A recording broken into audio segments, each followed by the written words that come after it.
nampaknya kita kayaknya ngobrol-ngobrol anu aja yuk. Teman-teman ngobrol-ngobrol apa nih teman-teman? Soalnya sulit kita mencari muslim-muslim yang agak warasan di sini nih. Ahmad Z, silakan Bang. Bagaimana Dis? Silakan nyalakan kamera dulu. Ahmad Z. Tolong dibantu Dis. Oke, saya bantu ya. Tuh, sudah. Silakan Anda terima.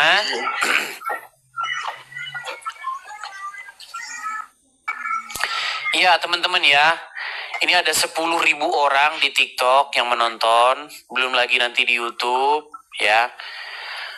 Ahmad Z, kita tadi membahas tentang fenomena, sebuah fenomena di mana banyak orang-orang Islam itu sangat benci dengan Paulus. Dikatakan Paulus merubah-rubah ajaran Kristen. Pauluslah yang mengarang-arang ajaran Kristen. Dan seterusnya dan seterusnya. Pauluslah yang membuat Yesus jadi Tuhan. Pauluslah yang menyuruh orang Kristen nyembah Yesus. Dan seterusnya. Pokoknya segala yang miring-miring. Katanya Paulus penyelinap. Tadinya dia membenci ajaran, tiba-tiba dia pura-pura masuk Kristen untuk menyesatkan. Pertanyaan saya simpel saja. Betul atau tidak ada fenomena semacam itu di dalam agama Islam terhadap Paulus?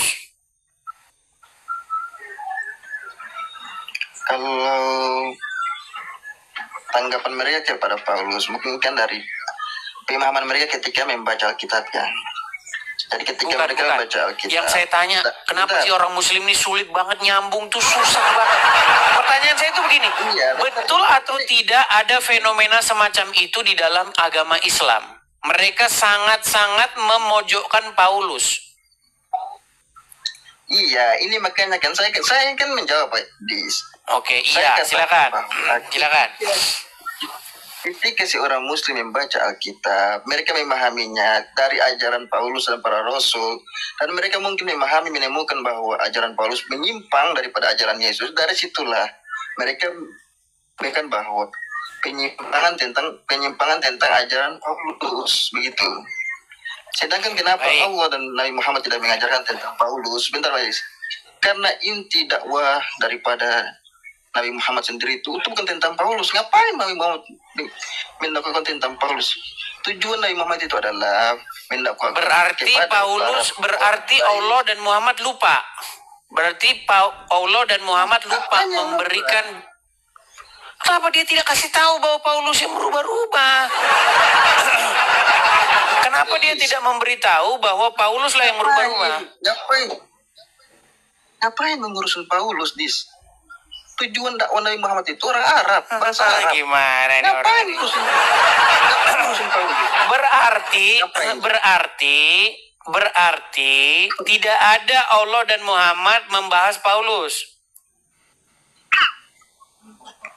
Allah dan Nabi Muhammad itu tidak pernah membahas Paulus. Yang dibahas itu tentang kenabian para nabi terdahulu, tujuan dakwanya, kemudian terfokus pada dakwah Nabi Muhammad di bangsa Arab, Bang Edis.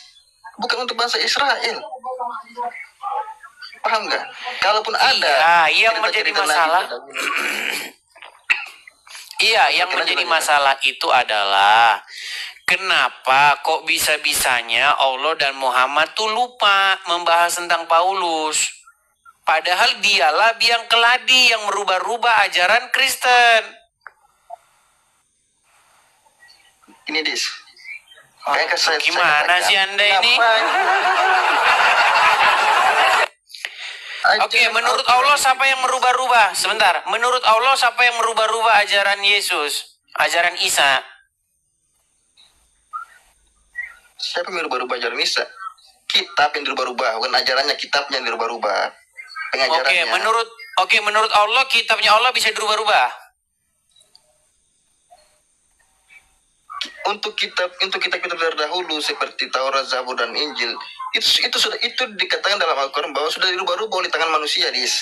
Sudah dirubah-rubah. Oke, mana ayatnya yang mengatakan bahwa Injil, Taurat, Zabur itu sudah dirubah-rubah?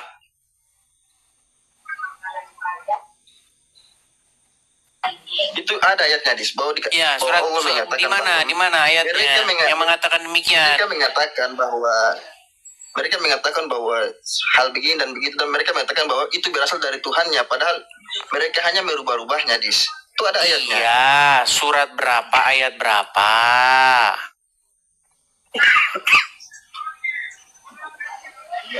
Saya nggak ada handphone satu lagi dis.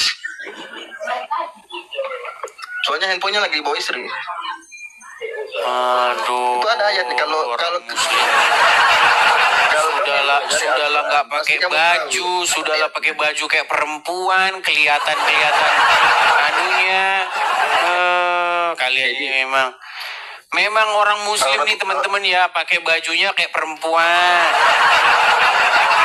Biar kelihatan itunya, apa namanya itu. Memang parah mereka ini. Ahmad, coba kau pakai baju dulu yang benar bisa nggak? Ahmad, kau pakai baju yang benar bisa nggak? Aurat laki-laki itu kan di situ hanya kan sebatas sampai di pusat saja dis. Memang mereka ini. Ahmad, begini loh, dengerin saya dulu ya, dengerin. Biar enak kita ngobrolnya. Biar kita itu tertuju kepada satu tema. Kan banyak umat muslim membahas-bahas tentang Paulus. Sementara Allah dan Muhammad tidak pernah membahas Paulus. Artinya umat muslim sudah offside melebihi Allah dan Muhammad, betul? Betul nggak? Offside di mana bang? Ini kan tafsiran manusia itu dia boleh gimana ya? Boleh menggunakan akal pikirannya terhadap suatu peristiwa dis. Oke, baik. Tetapi tidak boleh melebihi apa yang ada dalam Quran dan hadis, betul nggak? Melebihi kecuali menyalahi. Oke, tidak boleh menyalahi. Baik. Pernah nggak Allah dan Muhammad nyalahi Paulus?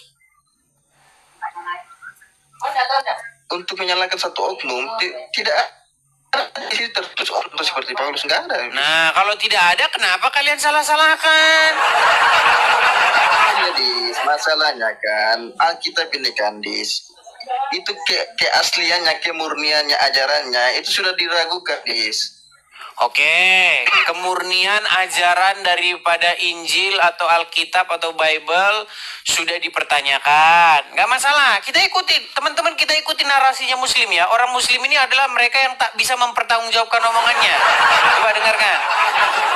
Berarti menurut kamu, Injil yang ada di tangannya orang muslim, orang Kristen, itu sudah dirubah-rubah, sudah dipalsukan. Menurut saya kitab Injil atau kitab Bible ya, kitab Bible yang sekarang itu keaslian bukan Injil. Kalau untuk kami ya, bukan. Untuk kami Bible Islam. Gini, Bible yang ada di tangan kami ini itu Injil bukan? Itu kan gabungan dis. Injil atau bukan? Cuma Injil doang. Iya, tapi kan itu gabungan. Ada Injilnya, ada Zaburnya, ada Tauratnya, itu kan gabungan, dis. Oke, kalau kamu mengakui itu Injil, kamu mengakui Injil sudah dirubah-rubah? Untuk keasliannya, untuk ajarannya itu sudah diragukan, dis. Sudah dirubah-rubah? Kalau menurut daripada bahasa Al-Quran sudah dirubah-rubah, dis, oleh tangan manusia. Lalu kenapa Al-Quran mengatakan di dalamnya terdapat petunjuk dan cahaya? Sementara umat muslim bilang didapatnya terdapat penyesatan, perubahan. Makanya memang teman-teman, orang muslim akhirnya berantem sama Allahnya sendiri nih, teman. Oke, saya jawab ya. Jadi, di dalam Quran surat Al-Maidah disebutkan di dalam Injil itu terdapat petunjuk dan cahaya. Sementara ulama-ulama dan umat muslim mengatakan di dalam Injil tersebut terdapat penyesatan. Jadi makanya saya bilang teman-teman, Allah dan umat muslim berkelahi. Coba yang mana ini yang kamu maksudkan ini? Saya bingung jadinya. Gimana? Oke, saya jawab Pradis ya. Allah mengatakan bahwa Injil dan Taurat adalah petunjuk dan cahaya itu pada masanya, dis. Pada masa contoh kepada masa Nabi Isa, Injil ada sebagai penerang. ini sebagai cahaya. Begitu juga kita tahu Zabur dan Pada masanya Injil adalah kitab penerang, tetapi pada zaman Muhammad Injil adalah penyesat. Tetapi ketika di zaman Nabi Muhammad itu kitab itu sudah dirubah-rubah, ajarannya sudah dirubah-rubah. Kalau dirubah-rubah, kenapa Al-Quran mengatakan yang sebaliknya? Baik, saya akan tunjukkan ayatnya. Al-Quran katakan sebaliknya. Baik, saya katakan selalunya ya. Memang umat muslim ini luar biasa. Di dalam Al-Quran dikatakan tidak ada yang bisa merubah-rubah firman Allah. Betul atau salah? Bentar ya, saya akan tunjukkan ya. Bentar. Saya akan tunjukkan ayat di dalam Al-Quran. Di dalam Quran surat, sebentar nih. Saya bacakan kepada Anda ya. Surat Al-An'am ayat yang ke-15, 115. Al-An'am 115. Al-An'am 115. Sebentar ya Bang ya, sabar ya. Kita tunjukkan nih. Surat Al-An'am ayat yang ke-115. Saya balikin kamera saya. Memang muslim ini harus ditampol dengan Qur'annya sendiri. Coba kamu baca, silakan. Silakan dibaca. Telah sempurnalah kalimat Tuhanmu, Al-Quran sebagai kalimat benar dan adil. Tidak ada yang dapat merubah-rubah kalimatnya, dan dialah yang maha mendengar lagi maha mengetahui. Terus? Oke, menurut ayat ini ada nggak yang bisa merubah kalimat-kalimat atau firman Allah? Ayat itu kan merujuk kepada Al-Quran, Dis. Jadi Injil bukan firman Allah. Injil itu firman Allah, tapi ayat ini merujuk kepada Al-Quran. Injil. Bukan, pertanyaan saya, ada nggak yang bisa merubah kalimat-kalimat Allah? Bentar. Tenang dulu. Ini kan Al-Quran di sini kan hanya tambahan saja dalam tanda kurung. Sebentar ya. Kalau di dalam bahasa Arabnya, wa tamat kalimatu rabbika, betul. Telah sempurnalah kalimat dari Tuhanmu. Nggak ada di sini Al-Quran. Al-Quran ini cuma tambah-tambahan aja. Sebentar, saya hilangin dulu ya. Yang nggak ada ininya, edit-editannya. Karena umat muslim itu senang sekali mengedit Al-Quran. Sebentar. Kita harus merubah dulu terjemahannya supaya terjemahannya tidak ada tambahan. Sebentar ya, teman-teman ya.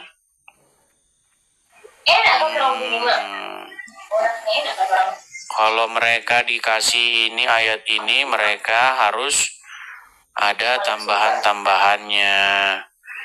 Kita cari dulu ayat yang tanpa tambahannya, oke? Oke, ini ya, tidak ada di sini tambahan-tambahan. Oke, kelihatan ya terjemahan kata per kata ya. Duh, sebentar. Oke, ini. Telah sempurna kalimat-kalimat Rabbmu, Rabbika, dari Tuhanmu, dengan kebenaran dan keadilan. Ia tidak dapat merubah-rubah, yang tidak dapat dirubah-rubah. Jadi terjemahannya artinya begini nih. Artinya, dan telah sempurna firman Tuhanmu. Ini udah ada lagi dalam tanda kurungnya Al-Quran. Selalu dengan benar dan tidak ada yang dapat. Oke, kita kasih ayat lainnya saja ya. Nih, kita kasih ayat lain bahwasanya umat muslim itu beriman kepada apa yang diturunkan kepada ini. Nah, ini ya. Inilah yang maksud framing. Membawa pemahaman Al-Quran kepada pemahaman dia sendiri. Seperti ini nih. Sabar. Namanya framing. Sabar. Ya ada para ulama membangun pemahaman mereka di luar pemahaman mereka sendiri, kecuali berdasarkan para sahabat, para ulama-ulama sendiri. Kita akan bukakan. Oke, baik. Kita akan bukakan surat Al-Baqarah ayat yang ke-130. Oh, sebentar.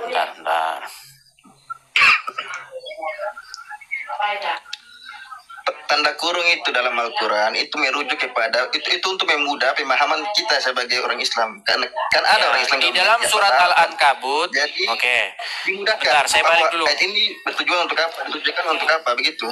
Contohnya Ini kalimat kami Robbi kata itu ditujukan untuk apa? Untuk Al-Quran begitu.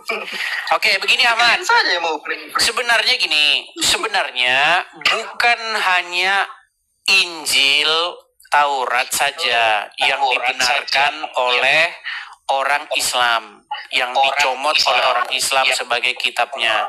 Bahkan Tuhannya orang Kristen dan Tuhannya orang Yahudi juga dicomot oleh orang Islam menjadi Tuhannya orang Islam.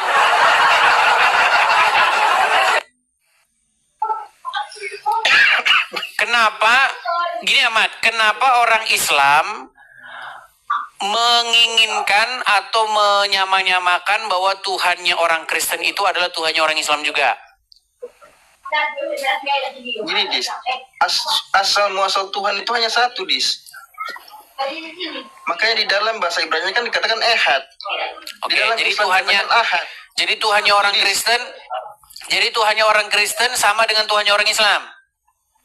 Iya, makanya itu yang saya pertanyakan. Nah, kan? Di zaman Paulus. Memang mereka ini teman-teman tukang nyolong. Siapa Tuhannya orang Kristen? Siapa Tuhannya orang Kristen? Yesus kan, ada 3 Yesus. Orang Muslim ingin nyolong nggak Tuhannya orang Kristen itu? Dianggap juga sebagai Tuhannya orang Islam. Tuhannya orang Islam itu cuma satu, yang ahad itu, yang ehad itu Tuhannya kita, Tuhannya bangsa Israel, Tuhannya Nabi Muhammad itu. Dengerin Ahmad, dengerin. Orang Kristen punya Tuhan, betul? Betul. Tuhannya orang Kristen itu diklaim juga nggak sebagai Tuhannya orang Islam? Kalau Tuhannya orang Kristen kan dalam konteks ini kan Yesus kan. Kalau Islam nggak klaim bahwa Yesus itu Tuhan. Kenapa dalam Al-Quran Tuhanmu dan Tuhanku satu? Bagaimana? Tuhanmu dan Tuhanku satu itu merujuk kepada yang ahad tadi, yang ehad tadi, Dis. Sejak kapan Allah jadi Tuhannya orang Kristen? Sejak kapan jadi Tuhannya orang Kristen? Mandi dulu sana, mandi sono, mandi.